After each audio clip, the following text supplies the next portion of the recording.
What you just watched wasn't a compilation of randomness. It was actually 10 of the most terrible habits any Rocket League player could pick up, ever. So as you may have guessed, in this video I'll be going over each of those 10 habits and giving you all a life lesson on why you shouldn't be doing them shits. I'll be breaking them down and teaching you nah, this ain't no 20-minute intro. Numero uno. Copying pro players' camera settings. I can't stress enough that copying another player's settings is not going to make you play like said player. It just isn't. I'm not saying that it won't help you, but you also can't assume that it will help. The only way to improve is if you use camera settings that suit you as an individual. If you're the type of player that likes ground plays, you're not going to want to copy the settings of someone that loves to air dribble for the fun of it. It's not going to work out for you, so I suggest before thinking to yourself, ooh, Justin has juicy camera settings, let me find out what they are really quick. What I suggest you do is spend a few games playing around with your settings, just making minor tweaks, and eventually something will just click with you. Numero dos.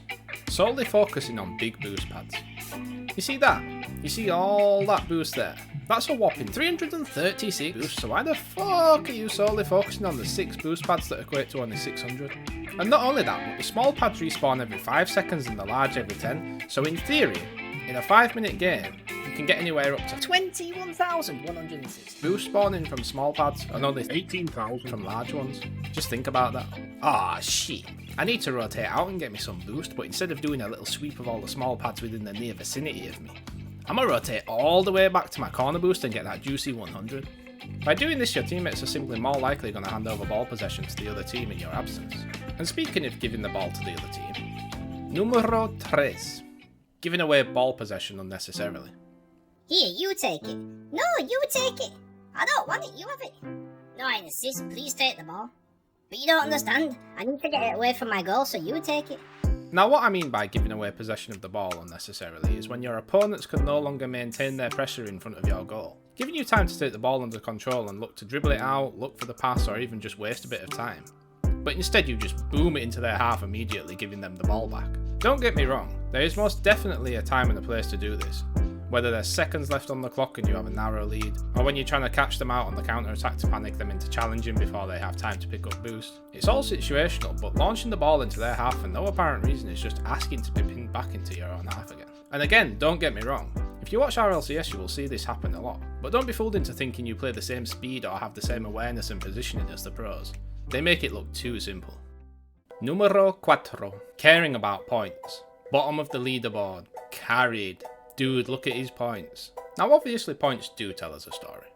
For example, if somebody was in the game from the first whistle, and they finish on 60 points with the win, then they clearly have had zero impact on the game and were carried to the victory, right? Or so you would think. But what if one of your team's 4 goals was only made possible because of him? What if he demoed their goalie who would have otherwise had an easy save on his hands? He receives absolutely zilch on the scoreboard, but should in theory receive most of the credit. See, it's not always as clear cut as it may seem. In other words, what I'm trying to say is just open your minds up to what goes unnoticed on the scoreboard but plays a huge part in the game itself. That very same player may have made 3 or 4 vital interceptions in the midfield that only resulted in him getting 6 to 8 points. You dig? Numero 5. Shifting the blame. If there's one thing on this list that 99% of the Rocket League playbase does, it's shifting the blame onto another teammate. I will hold my hands up and say I've done this before. It's not something I'm proud of doing, but it's something I'll happily admit to doing, just as many of you should too. In any competitive game, nobody wants to own up to their own mistakes. We don't want to be seen as the weak link or the worst player in the lobby. So what do sometimes? We shift the blame onto others. Don't get me wrong, I don't sit at my PC at night plotting schemes of how I'm going to manipulate the minds of my foes, but in the heat of the moment, when everything goes south, one of you will be in the right and one of you will be in the wrong. The issue arises when both parties believe themselves to be in the right. Long story short, as and when you're able to admit that you messed up and made the mistake, take pride in being able to hold your hands up and do so.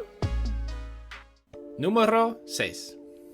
Gluing yourself to your teammate. There's enough surface area on the Rocket League pitch to house hundreds of cars, so why do you choose to park up next to me at all times? Now don't get me wrong, I don't want to be pushed deep into their half with the ball, only for when I look for the pass you're sitting all the way back in our own goal. But equally, if I'm dribbling with the ball, or in position waiting for the pass, I don't want to see you anywhere near me.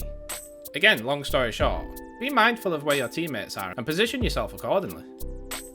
Numero 7. going for unnecessarily fancy plays and overcomplicating the game.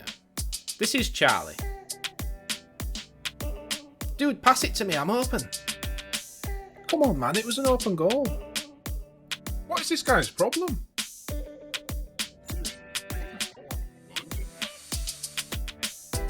Nice one, my dude. Don't be a Charlie.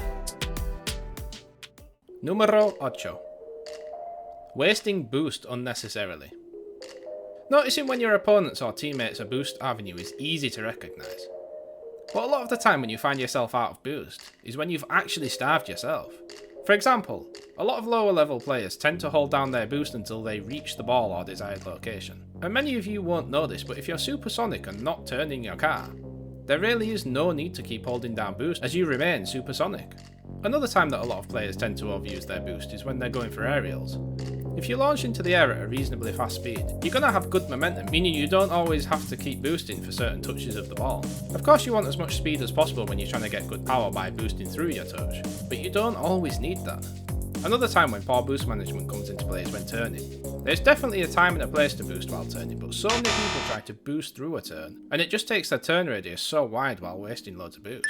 And finally, using all your boost when going for kickoffs. There's just absolutely no need to do so. You should aim to finish your 50 on kickoff with around 12ish boost. So with all of that said, try to use less boost in certain areas where you typically find yourself starved and see what difference it makes.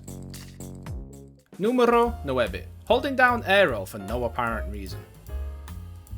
Now this is a habit I got myself into a long time ago, and it's probably been the hardest one to break out of simply because it's so easy to find yourself doing it. Recovery and momentum, going for aerials, after hitting the ball, the list goes on. So many times I've found myself holding down air roll and doing 3 or 4 full rotations of my car for literally no reason. All this does is prevent you from recovering and getting back into play much faster. I also find myself holding down air roll when air dribbling or going up for an aerial, and it just swings my car out of control because it prevents me from steering my car simply because I'm not letting go of air roll. There are ways around this in some situations, but just like teaching yourself to feather your boost, it's kind of the same when switching through air roll and air steer. If this is something you find yourself doing, you got to try and break out of those air roll chains strapped to your thumbs.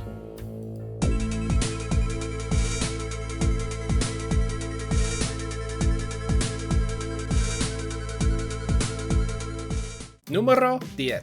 Ball cam. So this final one is kinda aimed at newer players, but maybe there are some of you not so new players out there that still play like this. A lot of new players don't like to play with ball cam switched on. I'm not sure if it's the perspective of the camera always moving or if they simply think it's how the game should be played. But by not playing with ball cam permanently on, until you manually turn it off in certain brief situations, is only going to be a huge hindrance to your progression in Rocket League. Even if you really don't like the feel of ball cam, you have to get used to it. It's literally one of the most essential things in the entire game.